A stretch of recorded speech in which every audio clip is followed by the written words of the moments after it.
اور سے سنیے۔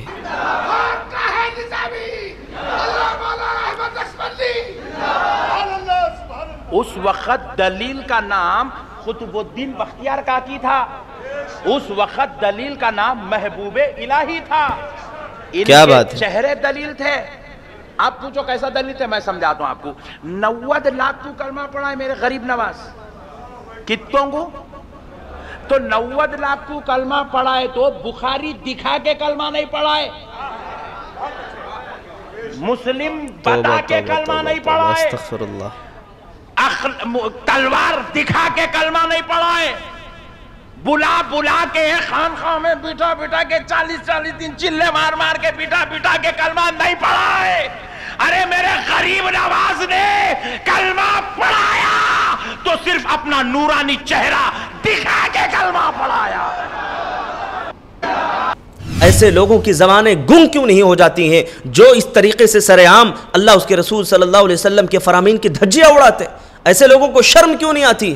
ایسے لوگوں کے ہاتھ جو اللہ اس کے رسول کے فرامین کے خلاف اٹھتے ہیں وہ شل کیوں نہیں ہو جاتے؟ یہ مولوی ہیں، یہ پیٹ پرور مولوی جنہوں نے حرام کی مطلب تماشا بنا کر کے رکھا ہے بھائی دین کو۔ اس ویڈیو کے اندر 2-3 باتیں ہیں جس پر آپ سے گفتگو کرنی ہے، یعنی ہمارے منہ سے جو نکلے وہی صداقت ہے، ہمارے منہ میں تمہاری زبان تھوڑی ہے۔ پہلے تو یہ دعویٰ کر رہے ہیں کہ دلیل کا نام محبوب الہی تھا، دلیل کا نام فلاں تھا، پہلے اسی پر ہم بات کریں گے۔ کے بعد پھر آتے ہیں 90 لاکھ پر، انہوں نے 90 لاکھ لوگوں کو جو ہے کلمہ پڑھایا تو بخاری دکھا کر کے نہیں پڑھایا، ان کا چہرہ دیکھ کر کے، نورانی چہرہ دیکھ کر کے لوگوں نے اسلام قبول کر لیا۔ پہلے پوائنٹ پہ بات کرتے ہیں، کیا دلیل کا نام محبوب الہی ہے؟ کیا دلیل کا نام شخصیت ہے کہ فلاں نے کہہ دیا تو بات دلیل بن گئی؟ ہم جو چاہیں گے بکیں گے، جو چاہیں گے کہیں گے۔ بھی ایک بابا جانی کر کے بیٹھے ہوئے ہیں جناب، وہ درد کی دوا بتا رہے تھے، بابا جان کی گھوڑی وہی اندھیری رات، اور فلاں جگہ کا درد جائے یہی میری آس۔ یہ مطلب تماشا بنا کر کے رکھا ہے بھائی دین کو، مذاق بنا لیا ہے لوگوں نے، جو اپنی زبان سے آتا ہے جو چاہتا ہے بک دیتا ہے۔ یہاں دیکھیے نعرے بازیاں ہو رہی ہیں، کوئی یہاں پوچھنے والا نہیں ہے کہ جناب آپ یہ جو باتیں کر رہے ہو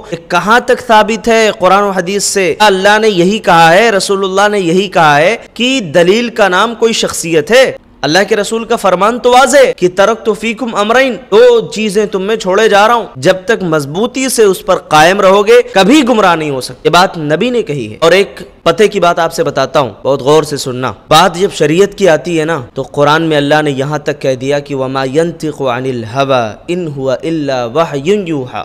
نبی بھی اپنی خواہش سے کچھ نہیں بولتے، وہ بھی اللہ کی وحی کا انتظار کرتے تھے، اللہ کی طرف سے وحی آتی تھی تب جا کر کے نبی اپنی زبان سے کچھ کہتے تھے کہ اللہ نے کیا کہا۔ نبی بھی اپنی مرضی سے کچھ نہیں بول سکتے ہیں۔ دلیل کا نام یہ شخصیت کیسے بن گیا؟ دلیل کا نام محبوب الہی، دلیل کا نام جو ہے قطب الدین بختیار کیسے ہو گیا؟ بھائی صاحب ذرا یہ مجھے سمجھانے کی آپ زحمت کریں۔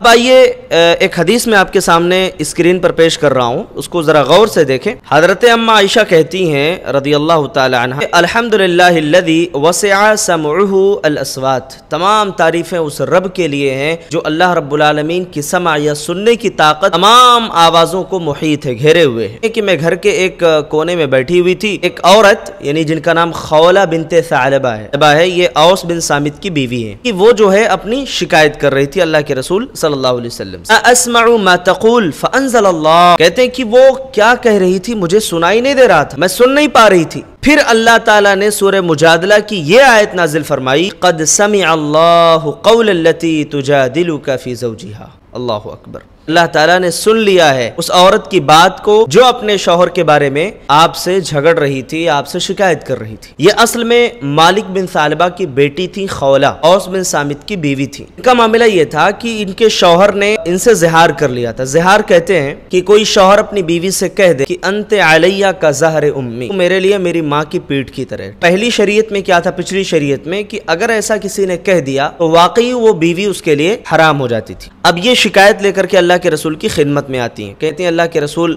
میں مالدار تھی، میرے شوہر نے مال بھی ہمارا کھایا، فائدہ اٹھایا، بہت خوبصورت بھی تھی، جوانی جو ہے اجڑ گئی، بچے بھی ہیں، رشتہ دار جو ہے سب چھوٹ چکے ہیں، تو اللہ کے رسول ایسی صورت میں اب میں کیا کروں، کہاں جاؤں؟ میرے شوہر نے مجھے یہ بات کہی ہے اور وہ کہہ رہے ہیں کہ اب تم مجھ پر حرام ہو چکی ہو، ہاں تو میں کیا کروں؟ اللہ کے رسول کوئی راستہ نکالیے۔ اللہ کے رسول نے کوئی جواب نہیں دیا۔ اللہ کے رسول صلی اللہ علیہ وسلم نے اللہ کی وحی کا انتظار کیا، اور جب اللہ نے وحی نازل فرمائی نا تو نبی نے ان کو جواب دیا۔ وہی بات بیان فرمائی جو سورہ مجادلہ کے اندر اللہ تعالیٰ نے ذکر کیا ہے۔ پھر اللہ تعالیٰ نے رخصت دی، کہا دیکھو اگر کوئی ایسا کہتا ہے کہ تو میرے لیے میری ماں کی پیٹھ کی طرح ہے، تو وہ ماں کہنے سے اس کی بیوی ماں نہیں بن جاتی ہے، لیکن اللہ کی نظر میں یہ جو ہے نا بہت بڑا گناہ ہے۔ اگر کوئی شوہر یہ کہتا ہے تو اسے 3 طریقے کا کفارہ دینا پڑے گا، تینوں میں سے کوئی ایک کفارہ اسے دینا پڑے گا۔ یا تو ایک گردن آزاد کرے گا، 60 دن کے روزے وہ رکھے گا پے در پہ لگاتار، اور اگر بیچ میں کوئی روزہ وہ چھوڑ دیتا ہے تو پھر پہلے 1 نمبر سے اس کو شروع کرنا پڑے گا۔ تیسرا اس کے لیے کفارہ یہ ہے کہ 60 مسکینوں کو یا تو کھانا کھلائے۔ ان تینوں میں سے کوئی ایک کفارہ اس کو ادا کرنا ہی پڑے گا۔ یہ بات اللہ کے رسول صلی اللہ علیہ وسلم نے واضح کر دی۔ اچھا، اب اس حدیث میں آپ غور کرو کتنی عظیم شخصیت تھے ہمارے رسول صلی اللہ علیہ وسلم۔ آپ صلی اللہ علیہ وسلم اللہ کے پیغمبر ہیں، نبی ہیں، لیکن اس کے باوجود آپ کا چہرہ ان کے لیے دلیل نہیں بنا کہ نہیں نبی کے سامنے آگے اب نبی سے پوچھ لیا اللہ کے رسول آپ کچھ اپنی طرف سے رخصت دے دیجئے۔ نہیں، نبی نے کچھ نہیں کہا، نبی نے اللہ کی وحی کا انتظار کیا، اس چیز کی وضاحت بیان فرمائی، نبی نے ان کو بتا دیا کہ یہ تمہارے مسئلے کا حل ہے۔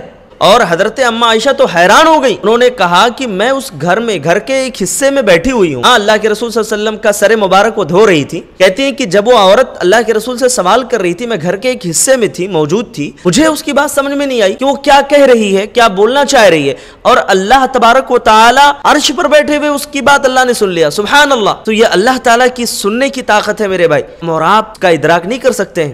ورنہ آج دیکھو شرک کی طرف دعوت دینے والے یہ ملا ہے نا، یہ مولوی ہیں، یہ پیٹ پرور مولوی جنہوں نے حرام کھا کر کے اپنی تودیں نکالی ہوئی ہیں نا، ان کا حال یہ ہے کہ لوگوں کو گمراہ سرعام کرتے ہیں۔ اللہ کو پکارنے کے لیے وسیلہ بنانا پڑے گا، کسی بزرگ کے پاس جانا پڑے گا۔ ارے اللہ کے بندو، ابھی بھی شرم نہیں آتی ہے؟ سدھر جاؤ، اللہ تعالیٰ براہ راست سننے والا ہے، اور جو وسیلہ اللہ نے جائز قرار دیا ہے وہی وسیلہ بناؤ، ناجائز وسیلے اپنے گھر سے بنا کر کے مت آؤ۔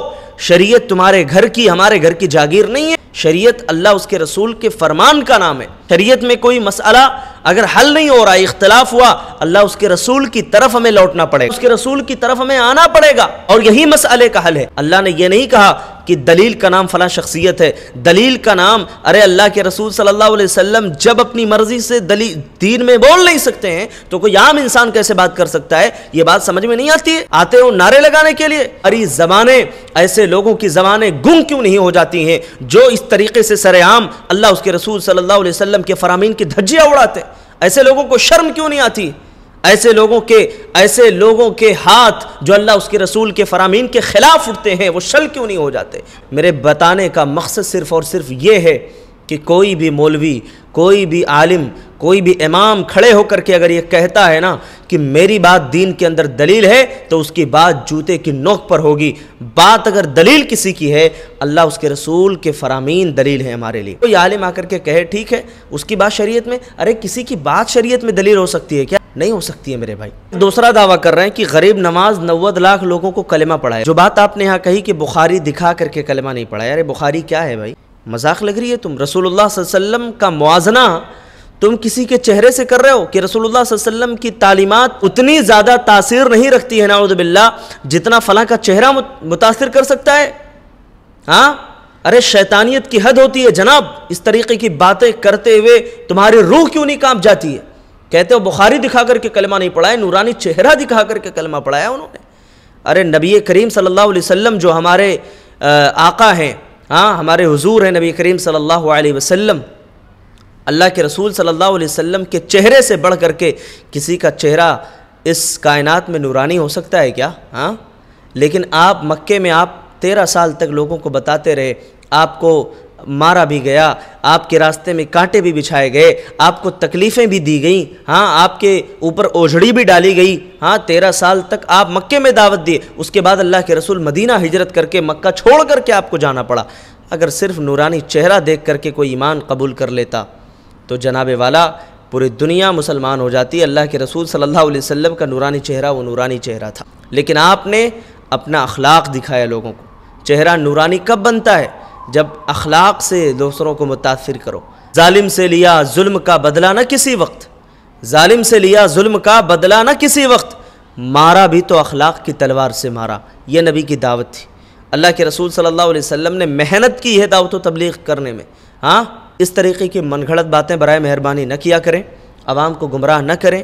آخرت کی اپنے فکر کریں، اللہ سے توبہ کریں، ابھی بھی موقع ہے، ورنہ جب موت کا فرشتہ آئے گا نا تو وقت نہیں ملے گا پھر توبہ کرنے کا، اس لیے ابھی بھی وقت ہے، اللہ سے توبہ کر لو، من گھڑت واقعات بیان کرنا بند کر دو، اللہ سے توبہ کرو گے انشاءاللہ اللہ غفور الرحیم ہے، بے شک اللہ معاف کرنے والا ہے، اور اللہ اپنے ہر گنہگار بندے کو معاف کر دیتا ہے۔ اللہ تبارک و تعالیٰ کہ جیسے ہم کسی کو ایک بار نظر سے گرا دیے تو پھر دوبارہ اس کو اہمیت نہیں دیتے، اللہ تعالیٰ بے شک اگر کوئی اللہ سے معافی مانگے تو اللہ اس کو معاف کر دیتا ہے۔ یہ میرا پیغام تھا، اللہ سے دعا ہے کہ اللہ ہم سب کو ہدایت پر ثابت قدم رکھے اور اس طریقے کی من گھڑت باتوں سے اللہ ہم سب کی حفاظت کرے۔ السلام علیکم۔